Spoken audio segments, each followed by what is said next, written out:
Simple chicken சால்னா குக்கர்லேயே குயிக்காக எப்படி ready பண்ணுறதுன்னு பார்க்கலாம். ஒரு 30 சின்ன வெங்காயம் வந்து மிக்ஸி ஜாரில் பல்ஸ் மோட் கொடுத்து எடுத்துக்கோங்க. 3 ஸ்பூன் இஞ்சி பூண்டு பேஸ்ட்டு, 3 வரமிளகா, 2 பச்சை மிளகாய் அதெல்லாமே கட் பண்ணி சேர்த்துக்கோங்க. கொஞ்சமாக மஞ்சள் தூள், உப்பு சேர்த்து நல்லா வந்து வதக்குங்க. வெங்காயம் வந்து கட் பண்ண தேவையில்ல. பல்ஸ் மோட் கொடுத்து போட்டுட்டு இந்த மாதிரி எண்ணெய் பிரிஞ்சு வந்ததுக்கப்புறமே 2 தக்காளி வந்து மிக்ஸி ஜாரில் அடித்து அதையும் வந்து இது கூட சேர்த்துக்கோங்க. சேர்த்துட்டு 2 ஸ்பூன் அளவுக்கு வந்து சிக்கன் மசாலா, 1 ஸ்பூன் மட்டும் மிளகாத்தூள், ஏன்னா நம்ம மிளகாய் சேர்த்துருக்கோம். 1 ஸ்பூன் வந்து மல்லித்தூள் சேர்த்துட்டு நல்லா வந்து கலந்து விடுங்க. இது நல்லா கலந்து எண்ணெய் பிரிஞ்சு வந்ததுக்கப்புறமே வாஷ் பண்ணி வச்சுருக்க நாட்டுக்கோழி வந்து நான் சேர்த்துக்கிறேன். நார்மல் சிக்கன் கூட நீங்கள் இது கூட சேர்த்துக்கலாம். சேர்த்துட்டு நல்லா வந்து கலந்து விடுங்க.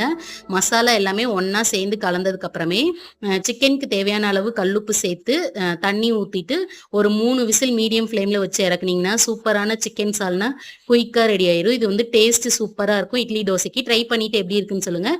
வீடியோ பிடிச்சா லைக் பண்ணுங்கள், உங்கள் ஃப்ரெண்ட்ஸ்க்கும் ஷேர் பண்ணுங்கள்.